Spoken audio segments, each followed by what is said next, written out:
Hello, and welcome back to another episode of Critical Reactions with your host, Bryan.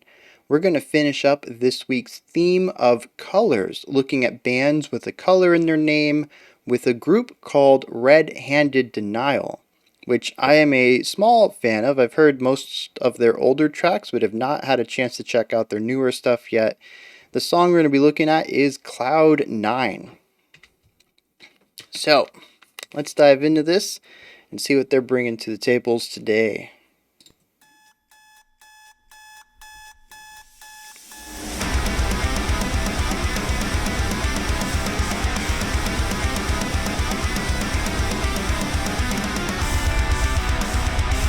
Man, just coming in real hard from the start.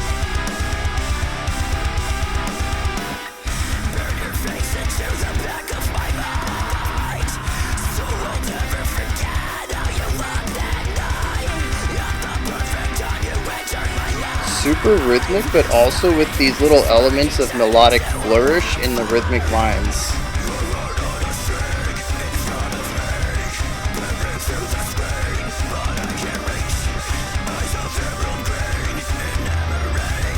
Ooh, a little holdover on beat 4.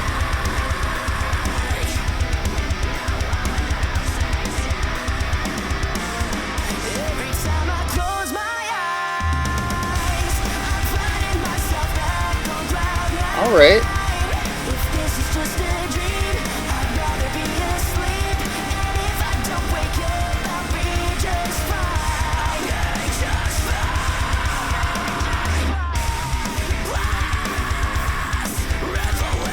Yeah, alright, so a variation on the verse here with a brand new guitar lick.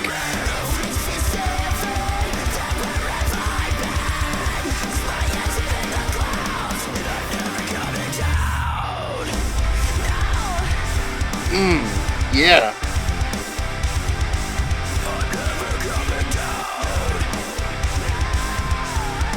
Yeah. Oh, shifting the cymbals to the offbeats for that final bar.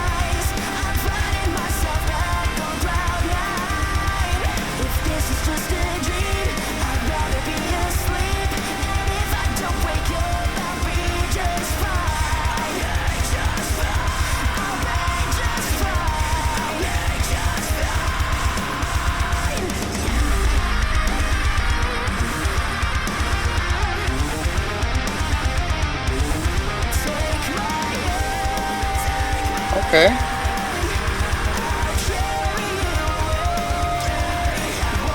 I love the call and response there between the cleans and the harshes.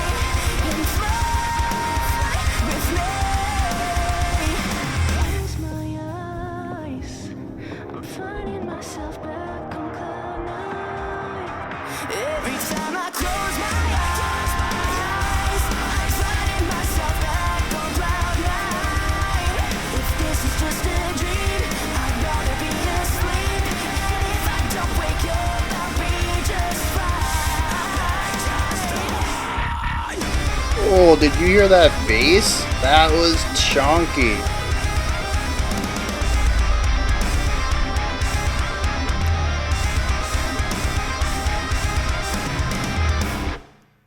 Yeah, the little dips there at the end, jumping between full-time and halftime. And I think the drums even shifted from the front of the beat, beats 1 and 3, back to 2 and 4, so that the halftime actually feels even more like disjointed from the full time, because not only did we feel like we cut the tempo in half, but we also pushed the emphasized notes back by a whole beat. So yeah, that was interesting. It also gave it this like lurching feeling when it went back to the full time, back to 1 and 3. Very cool, very cool. Yeah, so this is right up my alley. This is some phenomenal stuff right here.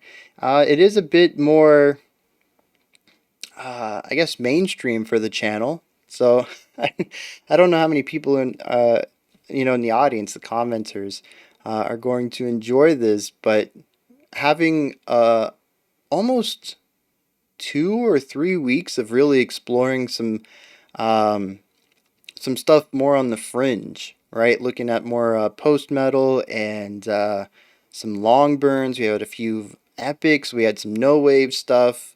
You know, we've definitely been checking out some interesting music that I've had a lot to talk about.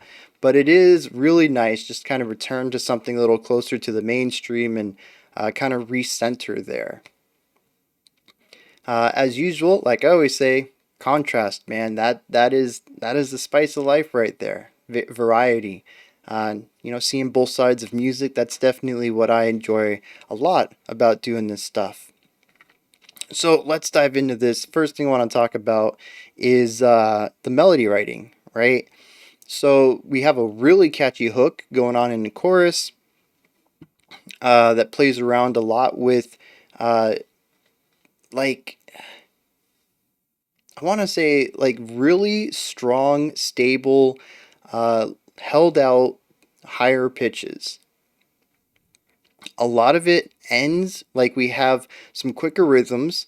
Da da da da da da. We have these quicker rhythms that move into these long held out notes and usually jump up in pitch and really solidify these moments as strong parts of the melody. And I think this is one of the biggest things about the hook here is um, you know what makes it catchy and I guess ear catching specifically. I don't know what makes it stuck in your brain, like that kind of earworm kind of catchiness, but the catchiness of just you know, catching an ear, something that immediately calls attention to itself, is going to be these jumps, so that we have more of this mellow moment before jumping into something a bit louder, more powerful, higher, elongated, especially with so much of this song having this um, like juddery rhythmic staccato stuff going on. Having these long held out notes is a huge contrast from everything else, even within this chorus.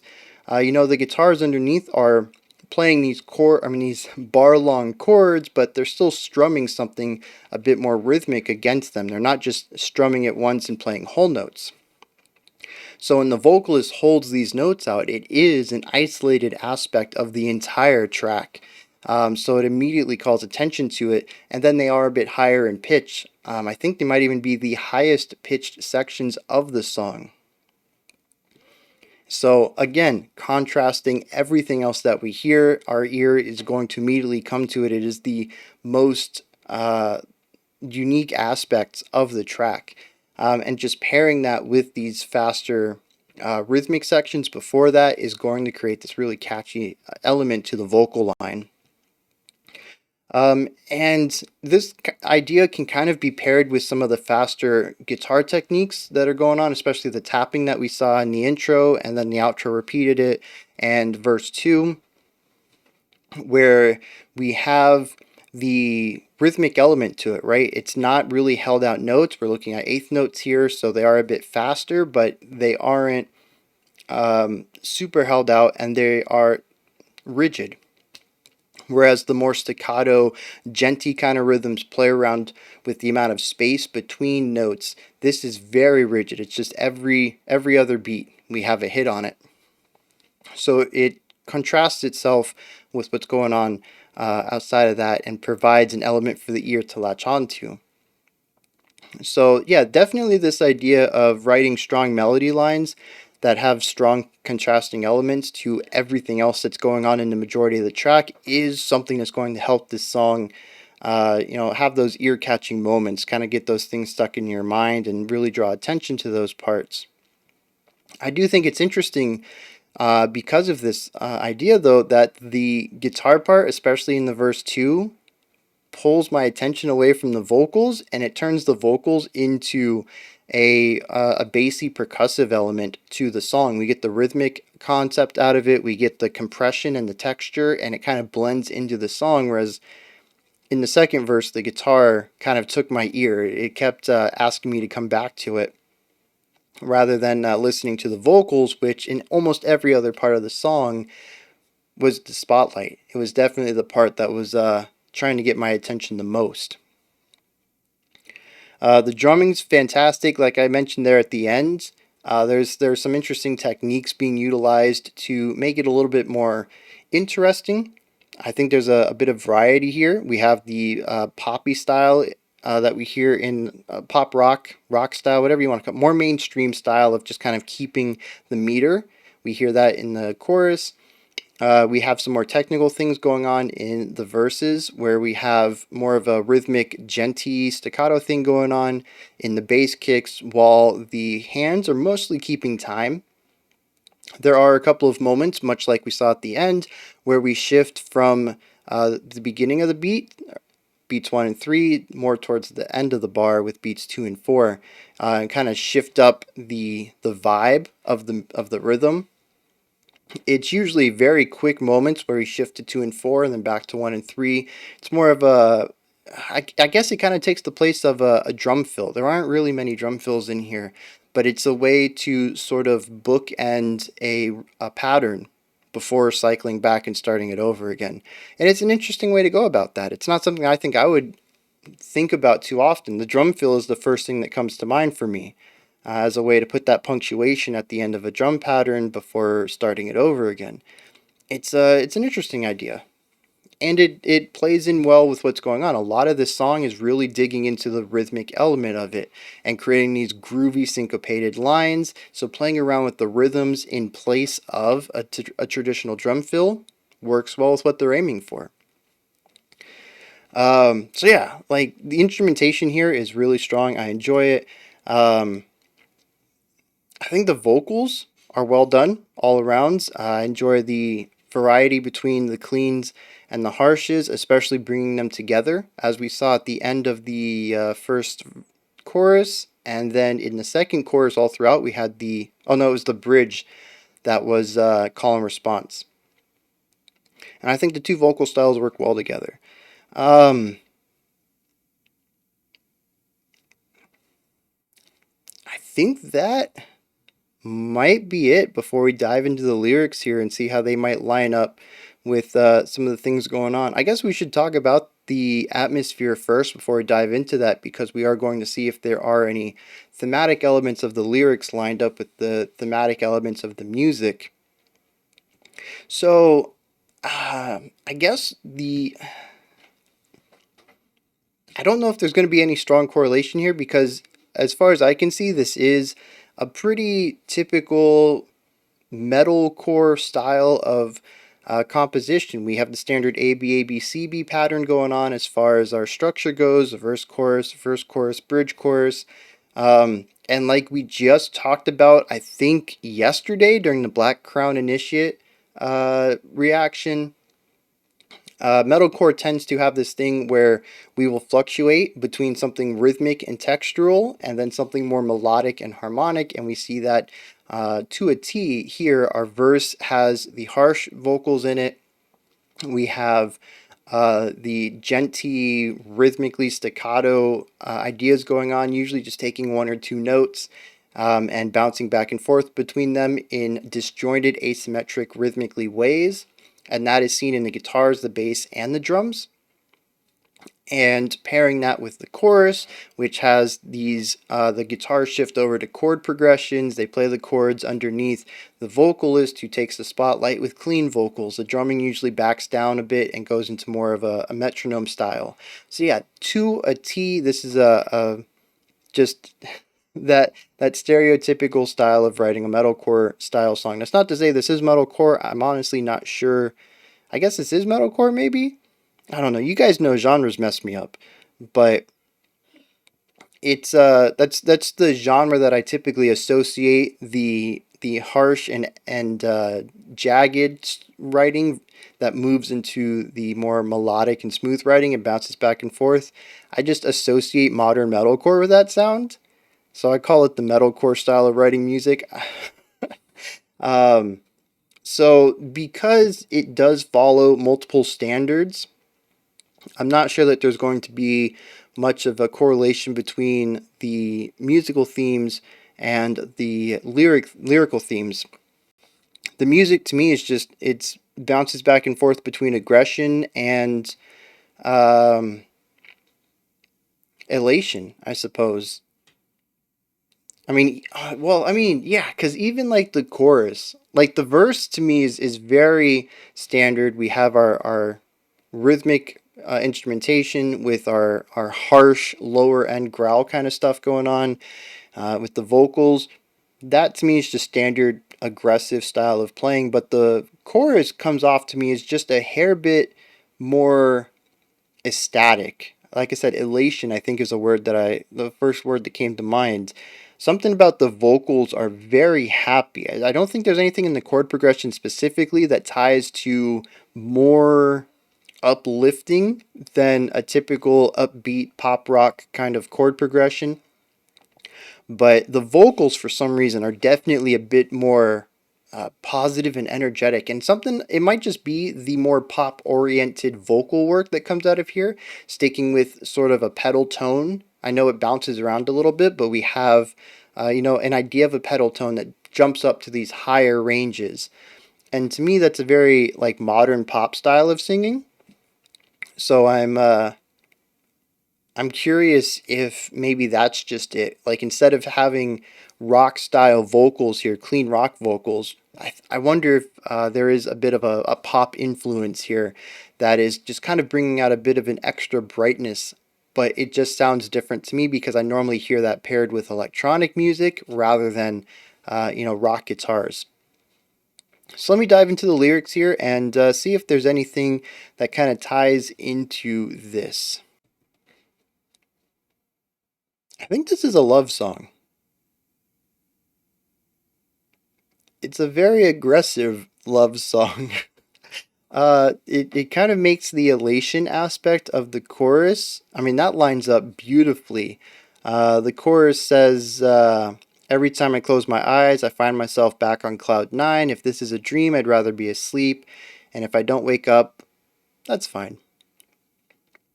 So that part, I mean, that feels like being on cloud nine. Like I said, something about the vocals are just more positive, more uplifting than I would expect from a band doing something similar here.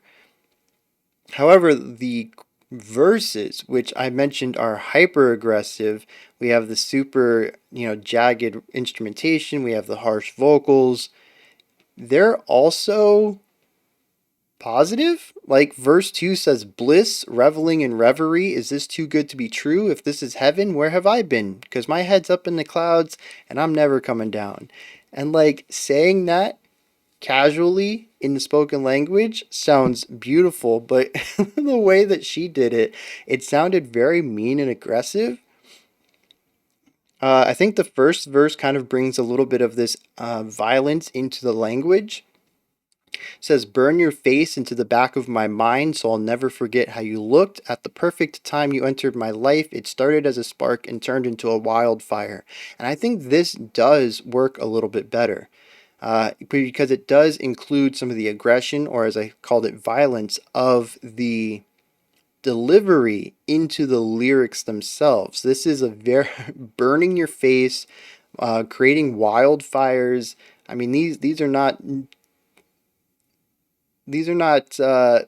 I said, passive ways to talk about falling in love with somebody or wanting to be reminded of somebody. It has a bit more of an edge to it that I think works well. Although I still think that the growling kind of betrays it. It's just an interesting pairing, I think, in my eyes. Um, so yeah, again, I don't think there's any strong correlation here. I think it is just creating a musical style that they're comfortable with, and then putting lyrics to it, not necessarily trying to pair the two or making any strong correlations between the two. But I do think it's interesting how we do have some of these more aggressive metaphors in the growling, where the chorus is very uplifting, both lyrically and musically. Um, I think I think my biggest criticism would probably just be that it is a bit too by the numbers. And that's not a bad thing. In the past, I've mentioned innovative bands versus iterative bands. And I tend to lean more towards bands that iterate.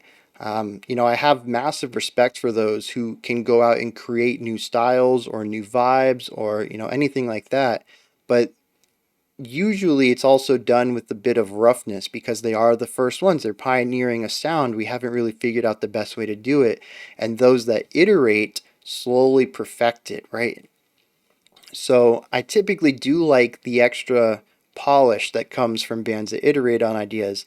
And I don't know if you saw, I was jamming out this whole time. I really enjoyed this track, but it does feel a little safe and familiar to me, especially with the bridge being way too short. I think that was probably my biggest disappointment with this was the guitar solo that lasted 4 bars that went into a what 4 bar new vocal line says, "Take my hands, I'll carry you away. Won't you stay and fly with me?" And then we went right into the chorus. Like the bridge was basically non-existent. A whole 20 seconds tops before we went back into the final chorus, which had some small variation. Oh, I forgot to talk about the other variations. Okay, we're going to add a little bit more to this. We went and saw a small variation on the final chorus, but mostly it was the same, and I really feel like this song could have had a little bit of extra oomph in it, just to really drive home this element of elation. I mean, it would have been a bit too on the nose, a little bit of word painting thrown in there, but I mean, the final chorus repeated a second time and raise it up a third, right? To show that you're on cloud nine, right? You're actually bringing the music up to the next level to line up with how you feel with your head in the clouds. Would have been a fantastic way to finish that off and provide a little bit of new element there at the end to make the third chorus stand out a little bit from the other one. I do like how there are small variations throughout, and I don't think I mentioned this earlier, and I feel bad about that because, I did say that I took a couple of points away, so to speak, because it is a bit more by the numbers, but it it isn't, right? It does make some changes. Our second verse introduces a call and response element that wasn't, or sorry, our second chorus introduces a call and response element that wasn't in our first, and our second verse introduced a brand new guitar line. So there are elements in here that keep it from being a standard ABAB pattern. They are doing some things that change up the the blueprint of the metalcore song. So yeah, I'm glad I caught on that because I would have been it would have been a very poor choice for me not to have mentioned that. But I do wish that there was just a little more bite to it, a little more something to kind of differentiate itself. But the other side of the equation is all of these performers are fantastic. They did a phenomenal job pulling the song together. So, and I enjoyed it. So, did they do anything wrong if I enjoyed my time with it? That's the other side of that equation. I wish there was more, but even though there wasn't, I still loved it. Anyways, those are my thoughts on Red Handed Denial's Cloud 9. This is where you guys come in. Also, I want to point out we checked out two bands with black in their title and two bands with red in their title, and then the Rogue Silver Mount Zion. We did Colors Week and really only checked out two colors. That's interesting. No bands with orange or anything like that. Funny how that came out. We're gonna have to do a week two of this sometime later and then exclude red and black. Anyways, this is where you guys come and hit me up in the comments. Let me know what you thought of this one, if you enjoyed it or not, anything that stood out to you, anything that you'd like to add, let me know about. Go ahead and drop those ideas down there above the comment section if you could. Like, subscribe, and ring the bell. I greatly appreciate all three of those. I don't know why I did these backwards order. In the description box there's a link for Linktree. You can pick up some merch, join the Patreon, follow me on Twitter, submit special selections, all sorts of stuff. Go ahead and check it out. All right, in 5 more minutes, we're going to have our creator request today, which is where a band gets in contact with me and asks me to check out their stuff.